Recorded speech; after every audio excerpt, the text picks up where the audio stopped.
est entrepreneur à Versailles au siècle des Lumières. En France, cet architecte qui veut, le maître maçon, l'entrepreneur, c'est dit architecte, écrit désappointé l'architecte Charles-Axel Guillaumeau en 1768. Effectivement, en cette seconde moitié du siècle des Lumières, l'esprit public confond art libéral et un ensemble d'arts mécaniques. Ce n'est que récemment que l'historiographie nous offre un éclairage rationnel sur ce concept d'entrepreneur d'Ancien Régime.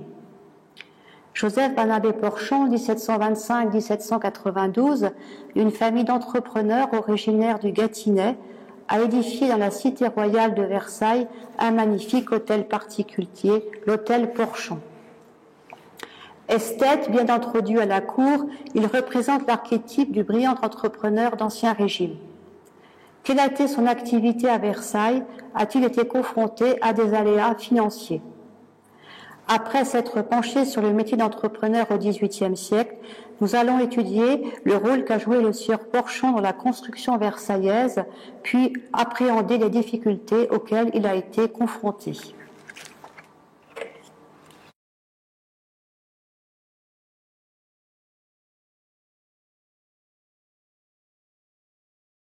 L'entrepreneur est un maître maçon qui contracte devises et marchés. Nous parlons de métier de maçon et de profession d'architecte, car au XVIIIe siècle, elle n'a pas encore d'éléments de régulateur. L'architecte n'appartient pas à une organisation réglementée au XVIIIe siècle. Pourtant, l'opinion publique de l'époque confondait architecte et entrepreneur, l'un exerçant un art libéral et l'autre relevant d'un métier constitué en maîtrise.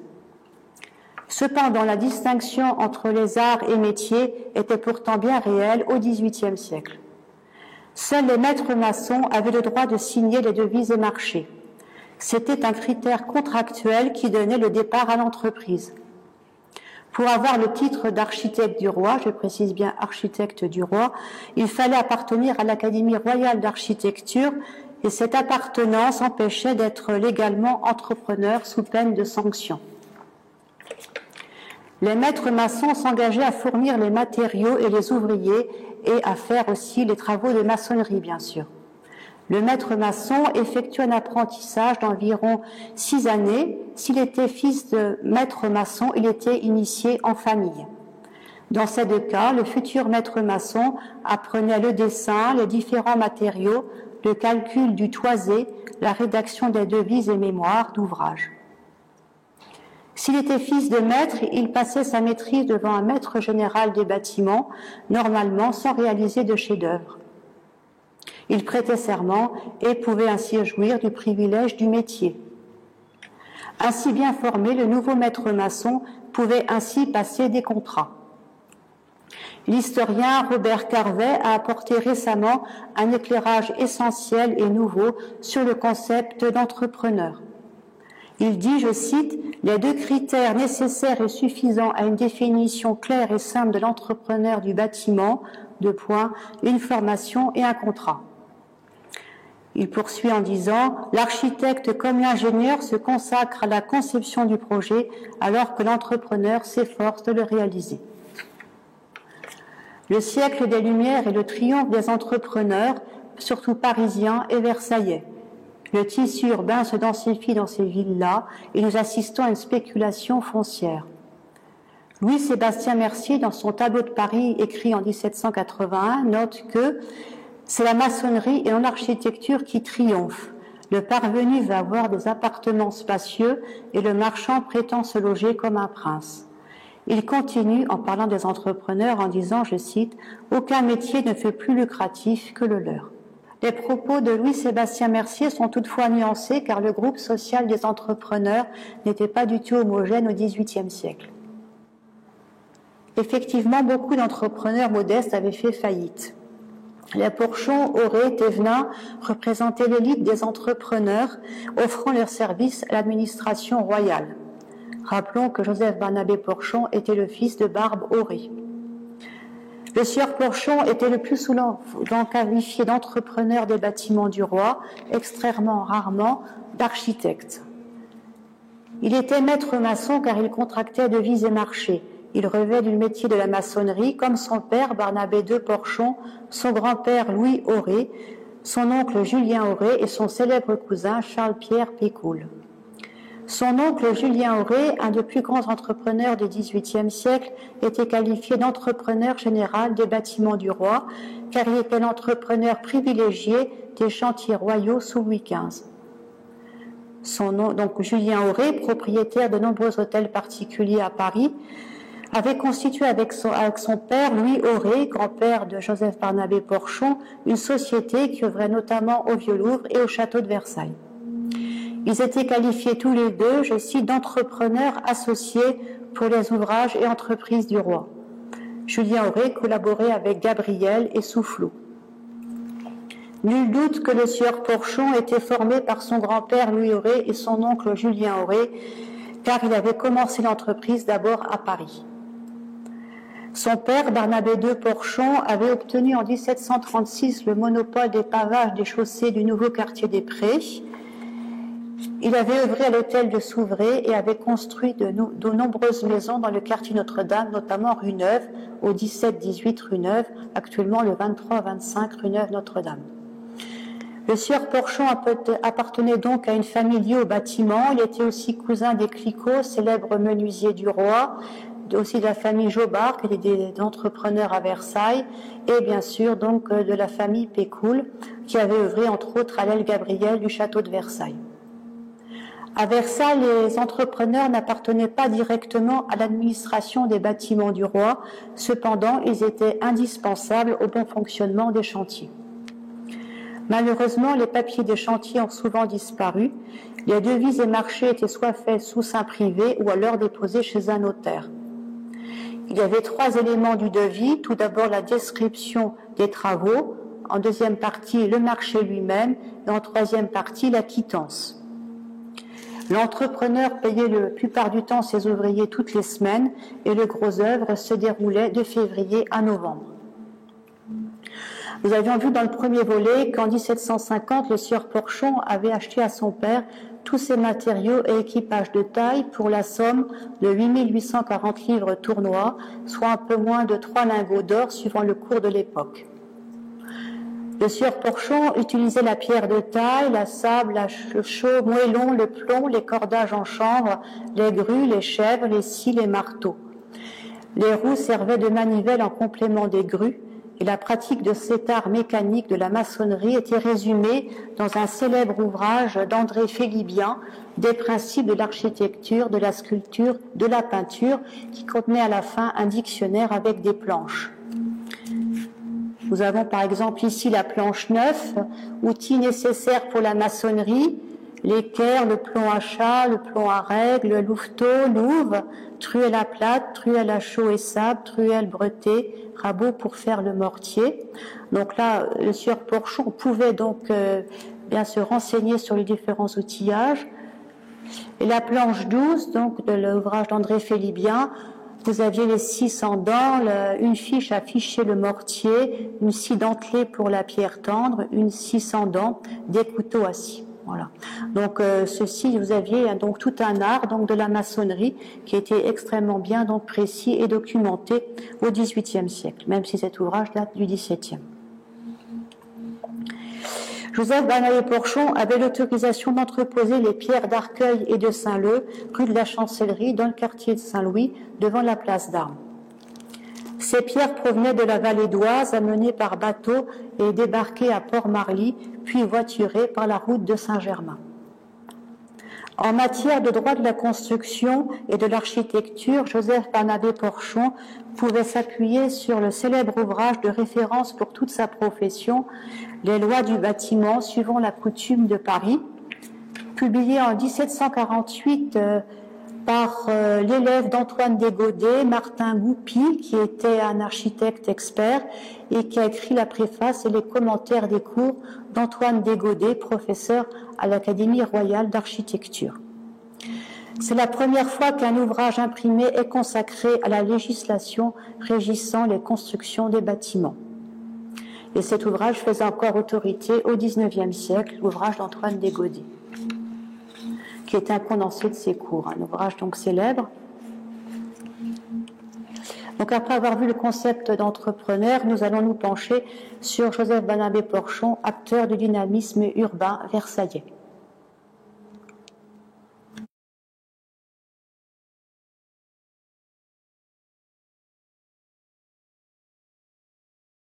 Joseph Barnabé Porchon naît à Versailles le 18 janvier 1725.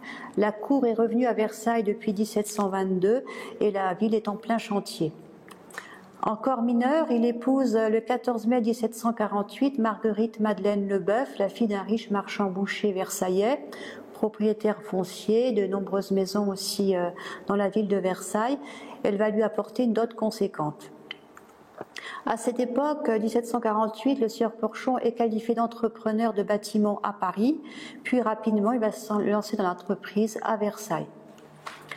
L'année 1751 est une année charnière et peut-être la date la plus importante pour Joseph Barnabé Porchon, car il va œuvrer dans 3 chantiers prestigieux. Tout d'abord, le pavillon du Butard, donc voulu par Louis XV, nous verrons ça dans le 3e volet.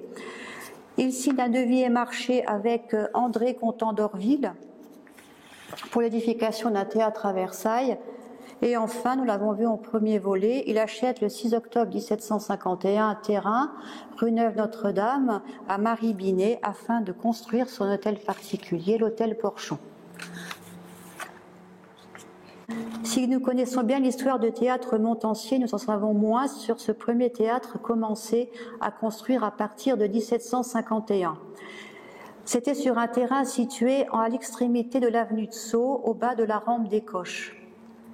Le 6 février 1751, Louis XV va accorder un brevet à l'acteur dramatique Guillaume André Contant d'Orville, directeur et entrepreneur de comédie, demeurant à l'époque à Saint-Germain-en-Laye. La création d'un théâtre à Versailles était nécessaire en raison de la croissance urbaine de la ville, bien sûr.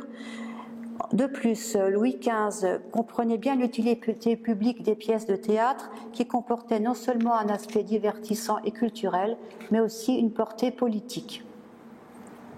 Un devis et marché fut signé le 17 août 1751 dans la demeure de Joseph Barnabé, rue Neuve-Notre-Dame, qui était en fin de compte la maison de son père puisque son hôtel n'était pas encore construit.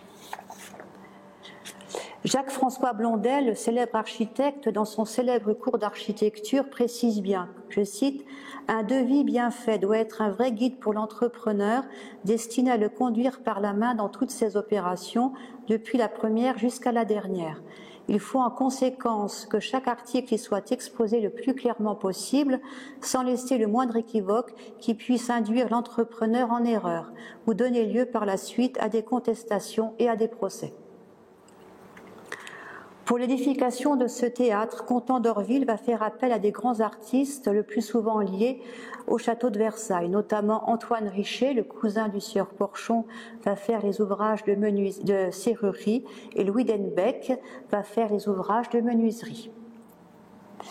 Joseph Barnabé Porchon est choisi pour les ouvrages de maçonnerie et dans le devis, il est stipulé qu'il doit fournir, je cite, « les pierres de taille, moellons, chaux, sable et autres matériaux nécessaires, ainsi que les ouvriers et échafaudages et généralement tout ce qui concerne sa profession. » À Versailles, à l'époque, les dehors du château étaient administrés par un département qui gérait tout un complexe d'édifices appartenant au domaine royal. Mais les dehors avaient aussi en charge l'urbanisme versaillais, le contrôle de la construction privée, les pavillons de chasse, l'adduction des eaux et les routes forestières. L'administration des bâtiments avait à sa tête depuis 1751 le frère de la Pompadour, Abel François Poisson, marquis de Marigny, qui avait été nommé à la tête des bâtiments du roi. Il va rester jusqu'en 1773. Nous avons ici ces armoiries qui étaient des armoiries parlantes avec 2 poissons. Il était conseiller du roi en ses conseils, commandeur de ses ordres, directeur et ordonnateur général des bâtiments, jardins, arts, académies et manufactures royales. Donc un personnage extrêmement important. Et le sieur Porchon était sous ses ordres. Le sieur Porchon bénéficiait d'une fortune conséquente. Il disposait tout d'abord des revenus de ses locations de ses maisons parisiennes et versaillaises. À Paris, Joseph Barnabé Porchon avait l'hôtel dit Trudon, rue de l'Arbre Sec. Il avait aussi une maison rue du Petit Bourbon. À Versailles, il avait une maison place de l'Ancien Marché et 2 maisons 17 et 18 rue Neuve, donc 23 et 25 actuelles.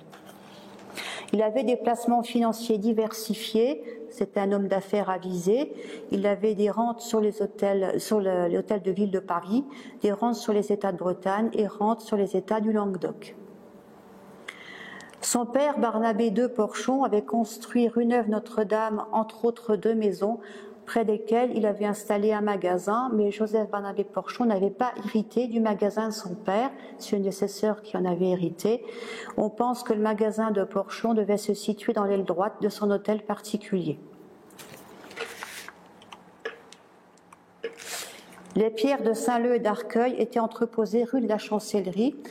Porchon donc avait le privilège de pouvoir placer ses pierres rue de la Chancellerie. Nous avons un plan donc tiré des fonds de la Maison du Roi, donc conservé aux Archives nationales, plan de la place d'Armes indiquant les 2 emplacements que demandent les entrepreneurs, Porchon pour les dehors, Thévenin, Guyard et Poncé pour le château, afin d'y placer des provisions des pierres d'Arcueil et de Saint-Leu, 6 novembre 1761. Donc Porchon s'occupait des dehors donc, pour la ville, et puis donc les 3 autres entrepreneurs, c'était pour le château. Le sieur Porchon était proche de la cour, certainement protégé de Madame de Pompadour. Il était proche de la cour aussi parce qu'il louait un appartement donc d'une de ses maisons rue Neuve-Notre-Dame, probablement le numéro 25, c'est-à-dire le 18 à l'époque, à l'abbé Jacques-Antoine Soldini, qui était le confesseur de la dauphine Marie-Joseph de Saxe, dont nous avons ici une esquisse par Nattier, conservée au musée des Beaux-Arts de Bordeaux. Et l'abbé Soldini, donc, il était confesseur donc, de la dauphine et aussi des enfants royaux, notamment donc, le futur Louis XVI. L'abbé Soldini donc louait pour 600 livres tournois par an un appartement dont sa salle à manger donnait sur la rue Neuve. Dans son inventaire après décès de 1775, nous savons que l'abbé Soldini appréciait la faïence de la manufacture de Sceaux, la faïence à fleurs rouges, et la porcelaine de la manufacture de Sèvres. Donc, par le biais de son éminent locataire, l'abbé Soldini, et aussi de ses beaux-frères, Pierre-Antoine Leboeuf, huissier de la chambre de Madame Adélaïde, fille de Louis XV, François Leboeuf, aumônier de la Grande Écurie, Jean Blossier, notaire de la Cour, et Guillaume Constant, valet de chambre du duc de Penthièvre, Joseph Barnabé Porchon était extrêmement bien introduit dans le milieu de la Cour. C'est à ce titre qu'il va être choisi par le frère de la Pompadour, le marquis de Marigny, pour réaménager les appartements du gouverneur des pages des grandes écuries de Versailles.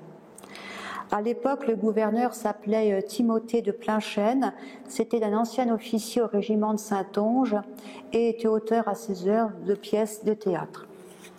Il n'avait pas remporté notamment beaucoup de succès.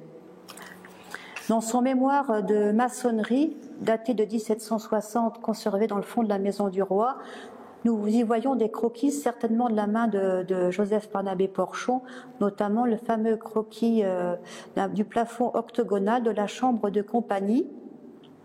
Voilà, donc c'est un mémoire de maçonnerie. Donc là, Joseph Barnabé Porchon va faire donc toute la liste de ses travaux de maçonnerie pour ce logement donc de Timothée de Plainchêne. Et c'est Louis Trouard qui est le contrôleur des dehors et qui sera plus tard son voisin, boulevard de la Reine, donc qui contrôle aussi bien sûr donc les aménagements. Et nous voyons donc dans ce plan du boulevard de la Reine, constitue plutôt dans les années 1780 certainement, où l'on voit à l'angle de la rue de Mouchy et du boulevard de la Reine l'emplacement de la maison de Trouard. Le boulevard de la Reine est un endroit extrêmement bien fréquenté pour le milieu des gens liés au bâtiment. Notamment, vous avez la mention de Rousseau, de Porchon, Bobigny. Et il y avait aussi Gamin, donc entre la rue Neuve et bien sûr donc le quartier des Prés qui bordait le boulevard de la Reine. Donc c'était un endroit extrêmement bien fréquenté et Joseph Barnabé Porchon donc habitait un endroit résidentiel. Il œuvrait dans les années 1750-60, non seulement à Versailles, mais nous verrons ça aussi dans le troisième volet, aussi au château de Saint-Hubert, près de Rambouillet. C'était un entrepreneur reconnu et avait été élu marguillier de la paroisse Notre-Dame, c'est-à-dire qu'il s'occupait des comptes de la fabrique, c'est-à-dire les affaires temporelles de la paroisse Notre-Dame. Les marguilliers parisiens et versaillais appartenaient pour la plupart au milieu du bâtiment. Contrairement à ce que l'on pourrait penser, être entrepreneur permet d'être proche de la cour. Il y avait une grande perméabilité entre les ordres sociaux sous l'Ancien Régime.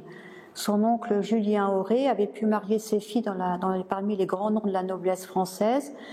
La société française n'était pas une société de caste, il pouvait avoir des grandes ascensions sociales basées sur le mérite, comme les Porchon et les Auré. Cependant, exerçant un métier mécanique, ils ne pouvaient pas acheter une charge anoblissante à moins de quitter leur emploi de maçonnerie, sous réserve donc bien sûr de dérogeance. Au niveau de la construction privée versaillaise, Joseph Barnabé Porchon, nous allons le voir dans quelques instants, a construit une très belle maison rue de Mademoiselle, mais c'est peut-être lui l'entrepreneur de la maison de son beau-frère, édifiée en 1774 au 3 rue d'Anjou, quartier Saint-Louis, anciennement le 2. L'urbanisme versaillais est de nouveau contrôlé plus sévèrement à la fin de l'Ancien Régime. À partir de 1773, le comte d'Angevilliers, nous voyons donc ici le portrait par Greuze, va remplacer le marquis de Marigny à la tête des bâtiments du roi. L'édit de septembre 1776 va rendre l'autorité à la fonction de grand voyer de Versailles et c'est le directeur général des bâtiments du roi qui va cumuler aussi la fonction de grand voyer de Versailles. Le grand voyer va surveiller les alignements des rues, octroyer les visas pour bâtir les constructions et donner les autorisations aux entrepreneurs. La voirie de Versailles était régie par la déclaration du 12 juillet 1779 qui prévoyait que 2 commissaires voyers feraient la visite des chantiers tous les 15 jours. Le comte d'Angevilliers défendit à tout architecte du roi de travailler sans son autorisation. Il voulait que Versailles ait une homogénéité urbaine car la croissance de la ville était patente. En 1789, c'était la 6e ville du royaume et avait doublé de superficie depuis 1740. À l'emplacement de l'ancien étang de Clagny, asséché en 1734, s'était implanté un nouveau quartier appelé quartier des Prés. Barnabé de Porchon, le père du sieur Porchon, avait réussi un brevet pour y faire construire une maison. Il a vu, comme nous l'avons vu, le monopole des pavages des chaussées de cette nouvelle extension urbaine. Les boulevards de la Reine et du Roi furent approuvés en 1773 et sous Louis XVI, Richard Mick est l'architecte du couvent de la Reine. Voyons ici donc une représentation de style bien sûr néoclassique. Nous devons à Louis Trouard l'église Saint-Symphorien. Le village de Montreuil est réuni à Versailles en 1787. Aussi une œuvre néoclassique. Le Versailles de Louis XVI est une ville dynamique et le sieur Porchon va souhaiter édifier une maison dans le nouveau quartier des Prés. Le quartier des Prés, donc, c'est issu de l'assèchement donc des étangs de Clagny, bordé par le boulevard du Roi, le boulevard de la Reine et la barrière de Glatigny. Mais cependant, préalablement à toute construction, il devait soumettre ses plans au visa du grand voyer, revêtu du bon de directeur général, le comte d'Angevilliers. Chaque propriétaire devait remettre en double exemplaire une élévation, un plan et un profil. Et nous avons ici, certainement de la main du sieur Porchon, un projet d'élévation de construction donc de sa maison rue de Mademoiselle, conservé au fond de la maison du roi. Le visa et le bon ont été délivrés par le comte d'Angevilliers. On voit vu bon Versailles d'Angevilliers le 23 décembre 1788. Sur ce plan, nous avons 6 fenêtres au premier étage, alors que dans la maison actuelle, nous avons 5 fenêtres. Mais je pense, d'après donc le tour donc des fenêtres, qu'il y a une homogénéité de construction et que c'est peut-être au début de la Révolution française qu'a été édifié le 2e étage. Cette maison se situe dans une aire d'extension de la ville. À Paris, nous avons le même phénomène dans le Chaussée d'Antin et aussi Faubourg Poissonnière. La construction de maisons appelées maisons urbaines ou maisons privées, dans la mesure où il ne s'agissait pas de logements d'agrément ou de villégiature, mais de résidences principales dotées d'un jardin de taille variable. Le plus souvent, ces maisons urbaines, dites urbaines, sont composées d'un ou plusieurs corps de bâtiments de 2 ou 3 niveaux maximum à usage non commercial. Elles se situent à l'alignement de rue le plus souvent. Ces maisons sont vues au sens d'habitation abritant un seul foyer, alors que les hôtels particuliers, souvent, il y avait plusieurs foyers. Vers 1755 apparaît un nouveau style appelé style Louis XVI, soit 20 ans avant l'avènement donc du roi. C'est l'expression artistique d'un grand mouvement qui va s'étendre en Europe jusqu'en 1830. Ange-Jacques Gabriel et Soufflot vont entraîner l'évolution du goût et vont s'établir à la jonction de 2 époques donc artistiques.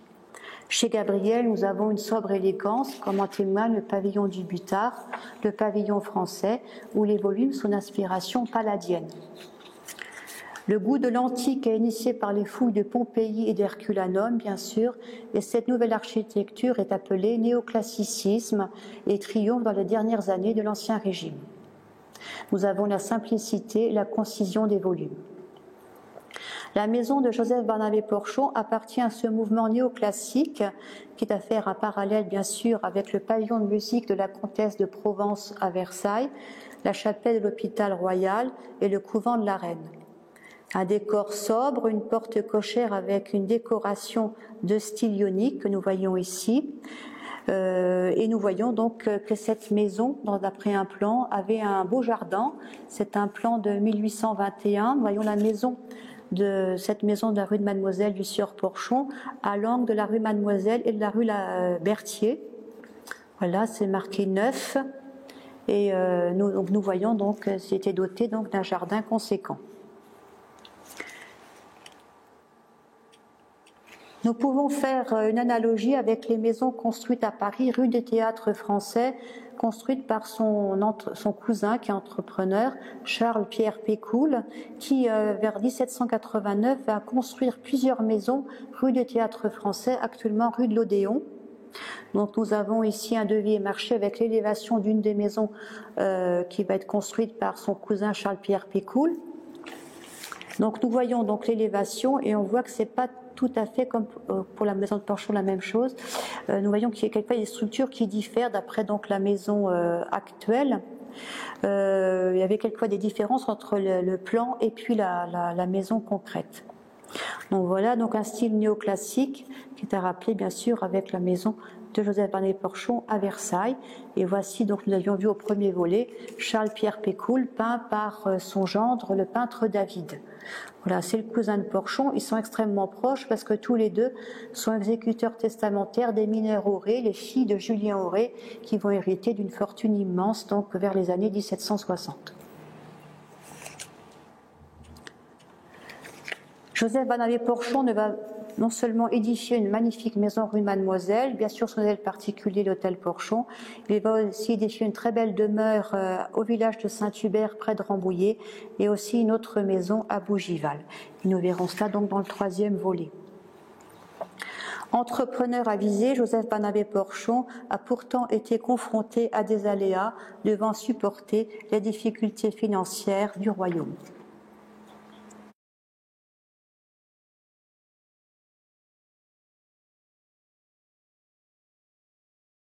Dans son mémoire adressé à Marigny en 1768, le sieur Porchon rappelle qu'il a subi de nombreuses pertes financières dans des chantiers. Donc nous avions ici donc sa réclamation datée de 1768 et ça c'est relatif au château de Saint-Hubert, donc il est en partie édifié, mais il rappelle aussi donc les antécédents donc de ces pertes financières dans les chantiers royaux. La première difficulté économique qu'il eut à affronter, ce fut l'arrêt brutal du chantier du théâtre de Contant d'Orville. Le 24 décembre 1751, Ange-Jacques Gabriel constate la lenteur des travaux du chantier. Ceci a induit la construction par Porchon d'une autre salle de spectacle rue Saint-Honoré, quartier Saint-Louis, pour servir en attendant. Cette lenteur est peut-être due aux multiples activités d'entreprise de Porchon qui est sur plusieurs fronts. Le pavillon du Butard, les débuts de la construction de son hôtel particulier. Toujours est-il que Louis XV va ordonner, probablement à la fin de l'année 1752, l'arrêt des travaux du théâtre, car ce théâtre allait boucher la perspective sur l'avenue de Sceaux. Nous avons ici, dans ce plan, conservé toujours dans la maison du roi, le plan de Gabriel du 14 février 1753, signé par Jean-Jacques Gabriel, avec le profil des murs A à gauche et des murs B. Plan côté de la salle de spectacle public commencé à construire près de la petite écurie, près de l'avenue de Sceaux, par un brevet accordé au sieur d'Orville le 6 février 1751, mais qu'il a été décidé de démolir pour être annexé au procès-verbal des indemnités à accorder aux entrepreneurs, dressé par Gabriel, Billaudel et Mollet, 14 février 1753. Donc ça veut dire que Joseph Vannevet-Porchon va être indemnisé donc, du chantier qu'il avait commencé à entreprendre. Cet exemple nous montre la précarité où peuvent s'enfoncer les entrepreneurs au siècle des Lumières. Souvent, les indemnisations se font attendre et pour le sieur Porchon, sa fortune et ses multiples chantiers lui ont permis d'éviter la faillite. Nous avons vu tout à l'heure que Joseph Vannevet-Porchon avait été choisi pour réaménager les logis du gouverneur des Pages aux Grandes Écuries. C'était sous la direction de l'architecte du roi, Henri Pluyette. Malheureusement, nous sommes en pleine guerre de 7 ans et l'État doit affronter des difficultés financières énormes. C'est pour cette raison que Henri Pluyette va ramener le mémoire du sieur Porchon, que nous avons vu tout à l'heure, de 1760, va le ramener de 255 livres tournois à 235 livres tournois. Donc Porchon va perdre de l'argent. Les mémoires s'entassaient dans les bureaux de direction des bâtiments et les entrepreneurs étaient souvent payés avec 10 ans de retard. Sous Louis XV, Porchon va être aussi sollicité pour des chantiers à l'hôtel de Limoges, qui, contrairement à ce que l'on pourrait penser, n'était pas du tout un hôtel particulier. L'hôtel de Limoges était un chapelet de bâtiments précaires, donc nous avons ici un plan, destiné pour loger le personnel qui remplissait les fonctions les plus modestes dans les écuries et bâtiments du roi. L'hôtel de Limoges était situé entre la rue des Chantiers et l'avenue de Sceaux au sud. Le 8 décembre 1765, le sieur Porchon va établir un placet au marquis de Marigny, lui rappelant qu'il lui était dû la somme de 700 livres tournois pour des réparations au logement des gardes des bâtiments, donc à l'hôtel de Limoges. De plus, il souligne en insistant qu'en 1760, il avait, avec d'autres entrepreneurs, construit un petit bâtiment pour un postillon du roi avec l'accord de Marigny. Mais comme ce postillon était insolvable, il demande à Marigny de s'emparer du logement du postillon et de le mettre en location jusqu'à concurrence de ce qui lui était dû. Marigny doit donner son accord, il dira, je cite, « que les entrepreneurs se fassent payer par les moyens qu'ils aviseraient bon être ». Durant les dernières années du règne de Louis XV, la situation financière peu brillante a induit des rivalités au sein du département des Dehors, notamment entre le contrôleur Louis Trouard et son inspecteur Antoine Gérard Gallet. Les inspecteurs étaient médiocrement appointés et avaient accepté de diriger des travaux et de dresser des plans pour des particuliers en dehors de leur métier, ce qui était formellement interdit par d'Angevilliers. C'est ainsi que l'inspecteur des Dehors, Antoine Gérard Gallet, va être débiteur du sieur Porchon en 1767, car il l'avait employé pour son propre chantier. Comme Gallet n'était pas solvable, il va permettre au sieur Porchon de toucher les loyers d'une maison qu'il possédait à Montboron. D'après Trouard, en 1771, sur 40 entrepreneurs versaillais, 8 étaient encore en l'état de travailler. Il devait supporter les règlements à longue échéance ainsi que l'incertitude des versements par acompte. Grâce au comte d'Angevilliers, nommé en 1773 à la tête des bâtiments du roi, les entrepreneurs vont voir leur situation s'améliorer. Et pour d'Angevilliers, être entrepreneur donne de la considération. S'il est vrai que certains ont une belle aisance financière, ce constat est surtout valable pour les grands entrepreneurs qui monopolisent les chantiers royaux.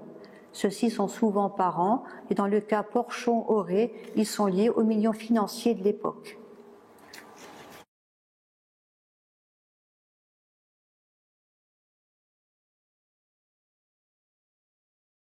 Joseph Barnabé Porchon a été un entrepreneur majeur du Versailles du siècle des Lumières. Maître maçon, il a pu contracter devises et marchés. Proche des milieux de la cour, il a été choisi pour divers chantiers prestigieux. Grâce à sa fortune et à sa parentèle extrêmement bien introduite dans le milieu de la cour, il a pu affronter les aléas financiers sans trop de pertes, en témoigne sa belle maison rue de Mademoiselle, ainsi que son hôtel particulier rue Neuve-Notre-Dame. L'architecture dont l'allégorie orne le fronton de son bel hôtel particulier révèle la passion pour cet art noble et libéral, expression de la culture et premier des arts majeurs.